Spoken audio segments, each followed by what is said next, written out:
Where does that leave you? I do have exciting news of my own, and I will enlighten you very soon. Are you digging for dirt on me? No. Did Kane put you up to this? Okay, what's it about? Audra, there's something that you need to know about the kind of person she really is. The opulent ballroom of the Genoa City Athletic Club was a symphony of soft light, clinking crystal, and the low, satisfied hum of the elite. It was the anniversary gala for Victor and Nikki Newman, a testament to their tumultuous, yet enduring love. But in a shadowed alcove, away from the glittering center, a different kind of testament was taking place. Claire Grace, her fiery red hair a stark contrast to the pale champagne silk of her gown, clutched a champagne flute, so tightly her knuckles were white. Her eyes, wide and unervingly direct, were fixed on the man standing beside her. He wasn't one of the slick, ambitious young lions like Kyle Abbott or the brooding, damaged heirs like Adam Newman. This was Holden Snyder, a relic of a quieter, more earnest Genoa City, his presence as anachronistic as an oak tree in a hall of mirrors. They're all just performing, aren't they? Claire murmured, her voice low and intense. Look at them. The calculated smiles, the strategic touches. It's all a transaction. Holden, his own gaze thoughtful as it swept over the crowd, nodded slowly. He saw it too, the ghost of his brother, Jack, working the room with practiced charm, the young Abbott heirs navigating their complicated legacies. It's the only dance most of them know, Claire. It's what this city breeds. I don't want to dance, she stated, her tone flat and final. She turned to him fully, the chaos that had once ruled her mind now channeled into a terrifying, singular clarity. I'm tired of being the project, the recovering girl, the one everyone watches, waiting for me to shatter again. Aunt Victoria looks at me with hope and fear. Cole looks at me with guilt. I can't breathe here, Holden. He saw the raw truth in her eyes. He'd known her mother, Eve Howard, a lifetime ago. He'd known the kind of madness that could bloom in the hidden corners of a family tree. But in Claire, he didn't see Eve's manipulative poison. He saw a desperate, profound loneliness that echoed his own. Since his return, he'd felt like a ghost in his own life.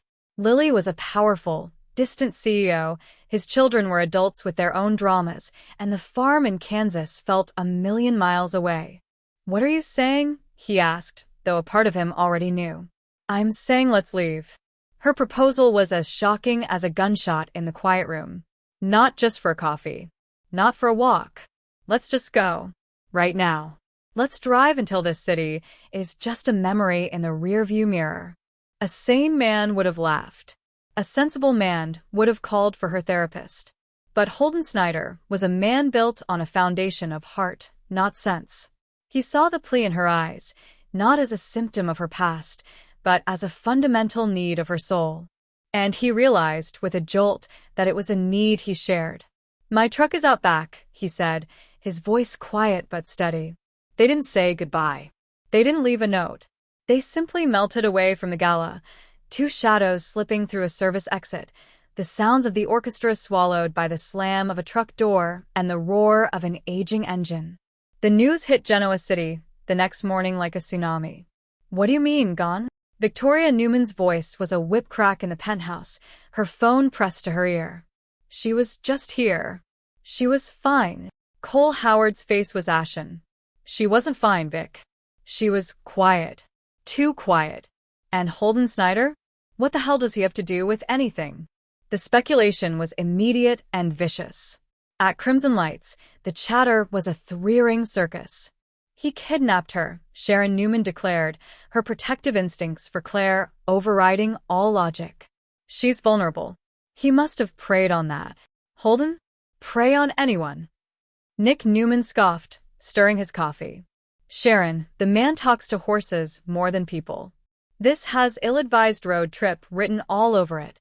But the real explosion happened at the Abbott mansion. Tracy Abbott, the family's moral compass, was frantic with worry for her brother. Jack Abbott, however, was livid. My brother has lost his ever-loving mind, he thundered, pacing the library. Running off with a Newman? a mentally unstable young woman half his age.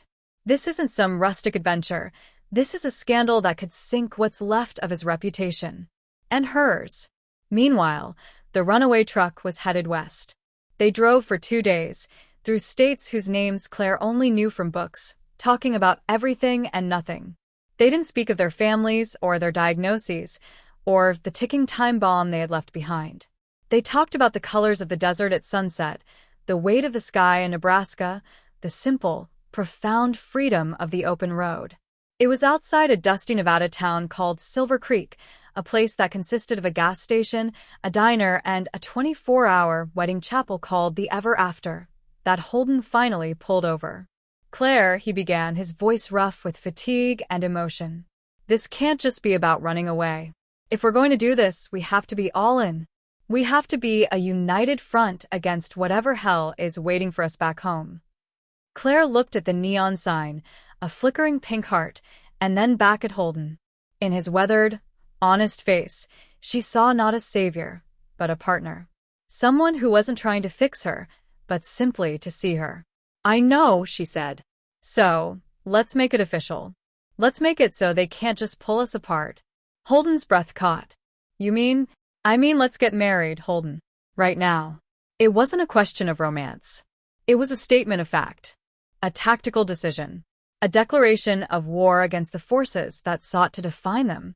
An hour later, standing before a bored justice of the peace named Earl in a room that smelled of lemon polish and old carpet, they exchanged vows. There were no rings, just the clasping of hands. Claire, in her jeans and a t-shirt, promised to honor a man who represented the stability she'd never known. Holden, in his flannel shirt and worn boots, promised to cherish a woman whose fierce, fractured spirit he understood better than anyone ever had. "I now pronounce you husband and wife," Earl droned. The kiss was brief, a soft, chaste press of lips. It was a seal, a contract, the point of no return. When Cole Howard's private investigator finally tracked the credit card ping to the Ever After chapel in Silver Creek, the news that came back to Genoa City didn't just cause a scandal. It detonated a thermonuclear device in the very heart of the city's dynasties. They did what? Victoria screamed, collapsing into a chair. Her daughter, her vulnerable, recovering daughter, was married to Holden Snyder? It was unthinkable. The fallout was immediate and brutal. Victor Newman, seeing a Snyder daring to entangle himself with his bloodline, went on the warpath. "This is an abduction. Plain and simple. I'll have Snyder extradited and charged. He's manipulated a sick girl." Jack Abbott, horrified, saw it as the final proof of his brother's descent into irrationality. "He's destroyed his life." "For what?" "For some misguided rescue fantasy? We have to get this annulled. Immediately." But as the legal teams mobilized and the threats began to fly, a strange thing happened. Claire and Holden, now Mr. and Mrs. Snyder, checked into a small motor lodge and released a single, joint statement to the media through a local lawyer. It was short, direct, and utterly defiant. "We are two consenting adults who have found understanding and peace in one another. Our marriage is legal, binding, and a private matter.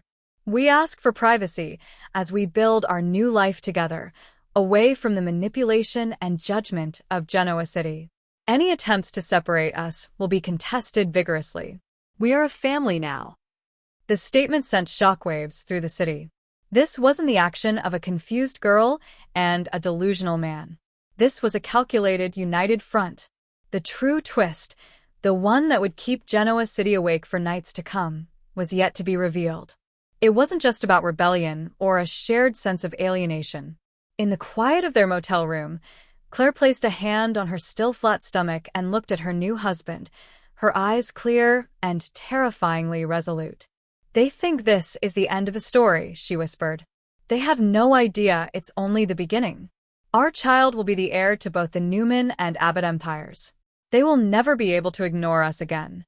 Holden looked at her, not with fear, but with a grim, determined pride. He had left Genoa City a forgotten farmer.